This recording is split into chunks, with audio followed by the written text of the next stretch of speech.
I'm eager to explain the events of 2019 to you, but it is very important that I first build a solid foundation of facts. Once these facts and my religious beliefs are properly explained, the events of 2019 will finally make sense.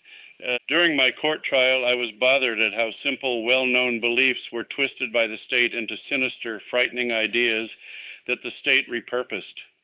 Claiming these ideas were the catalyst for terrible crimes I did not commit, time after time, it was the state who defined what my religious beliefs are, not the witness on the stand. As I read through the trial transcript, it is even more obvious on paper. The state repeatedly made inaccurate statements in the form of questions, and the witnesses would get into a rhythm of saying yes or correct many times in a row without hesitation. The result was a distortion of my beliefs, and I think an incomplete picture or half story of what the witnesses actually heard or saw. And unfortunately, my lawyer failed to fill in those blanks on cross-examination. So I feel it is best to begin by sharing with you my near-death experiences, which have had very significant impacts on my life. There have been 4 times in my life when I've actually died, and my spirit has gone into another realm before returning to my body. The LDS Church teaches that a human being consists of 2 parts, a spirit body and a physical body. The spirit body resides inside the physical body and gives it life. When we die, the spirit and the body separate from each other. The spirit continues to live and goes into the spirit world while the body ceases to function. For example, picture your spirit as your hand and your body as a glove. The glove is just a covering and it can't move without your hand inside it.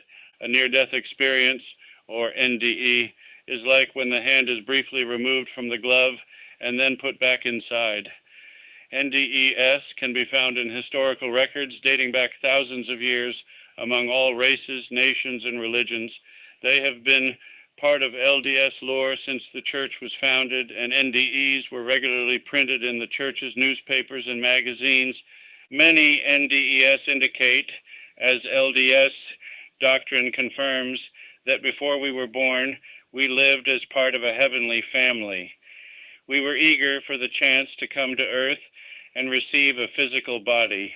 We understood it would be a challenging experience, but that our time on earth would help us grow emotionally and spiritually. We all helped write our own life plan or blueprint for what we would accomplish during our lives, who we would interact with, and when our life would end. Most NDEs occur when someone dies, but it isn't their time to go. They are sent back into their body to complete their life mission. My first near-death experience was rather short, but it's had a profound effect on me. It was August 1985, and I just turned 17.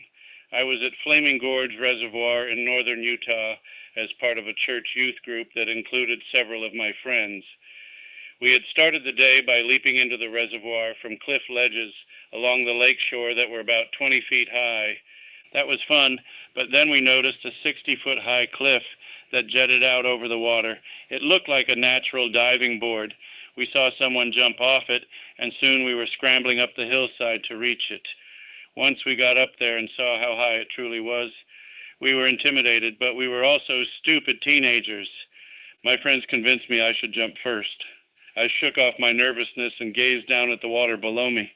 Finally, I pushed off with my right foot and began my descent. I remember thinking, this is taking a really long time. When I eventually hit the water, it felt like I had slammed into concrete. A shock went through my entire body, and I saw a flash of white light. I felt an audible pop at the base of my skull, and I thought, oh no, I broke my neck. I also wondered if I'd cut open my forehead because there was a brief searing pain above my eyes. I quickly realized something even more alarming had happened. My spirit was partly out of my body. The best way to describe it is that my physical body went deeper into the water than my spirit did. This caused my spirit to pop out through my head, but with my spirit's knees stuck in my skull. In other words, for some reason I didn't make it all the way out of my body. It was more like 3/4 out. During those few moments, I was in another dimension. I saw an endless white plain in all directions, and I heard a deep, rich melody that sounded like a synthesizer. As I pondered the music later, it was very similar to a song called 1984 that opens Van Halen's 1984 album. The song is an instrumental that is just over a minute long, and it definitely has the same uplifting, rich, heavenly sound that I heard while out of my body. I noticed the pain was gone that I had initially experienced. There was a soothing warmth surrounding me, and I saw little pellets of light and energy rushing toward me from all directions. These pellets were absorbed by my spirit, and I felt wonderful, even euphoric, and at complete peace. However, my physical body soon started to float toward the surface.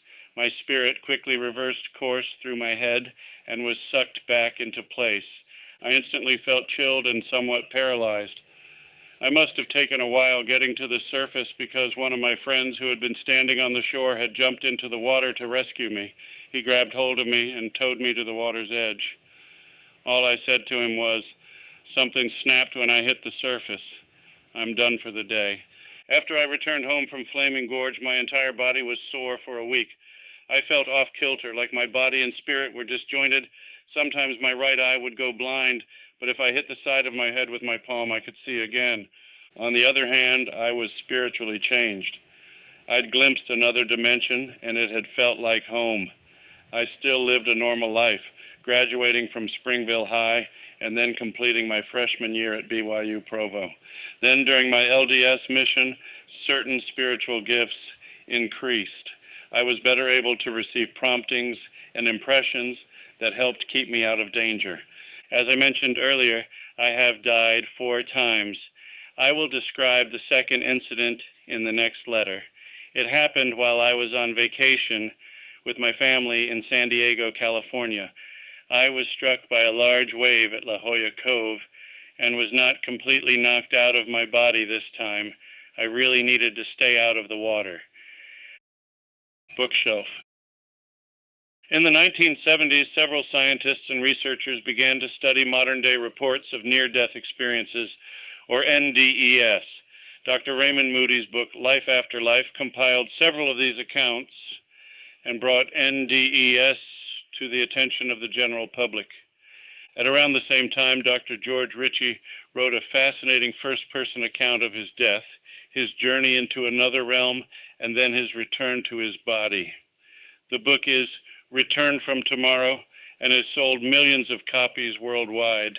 These books and others like them have helped people believe in an afterlife where we will reunite with our deceased family members, friends, and even pets.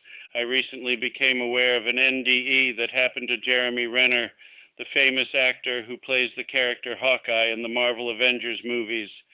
As you likely know, Renner was involved in a devastating accident on New Year's Day 2023 when he attempted to stop a snowplow from hitting his nephew.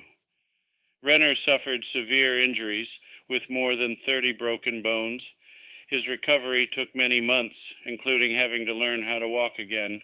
He has written a book titled My Next Breath about his ordeal. Renner also shared his story on an episode of Kelly Ripa's Let's Talk podcast. He explained to her that during his accident, he felt his spirit leave his body. He said, "It's a wonderful, wonderful relief to be removed from your body. It's the most exhilarating peace you could ever feel." He added, "It's the highest adrenaline rush, but the peace that comes with it, it's magnificent. It's so magical."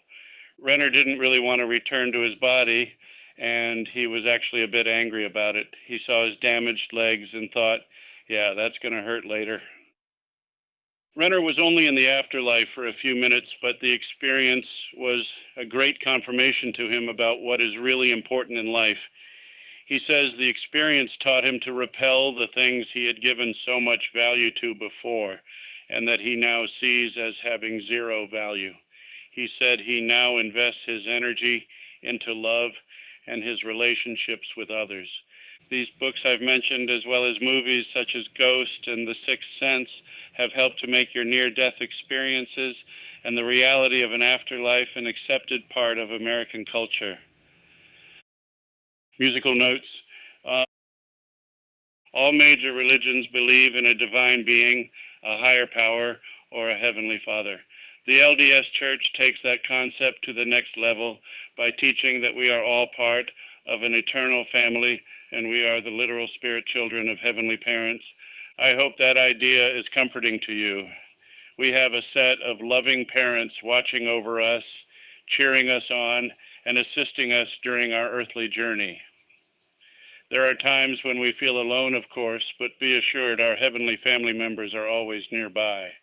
The LDS doctrine of a Heavenly Mother was first taught by the prophet Joseph Smith.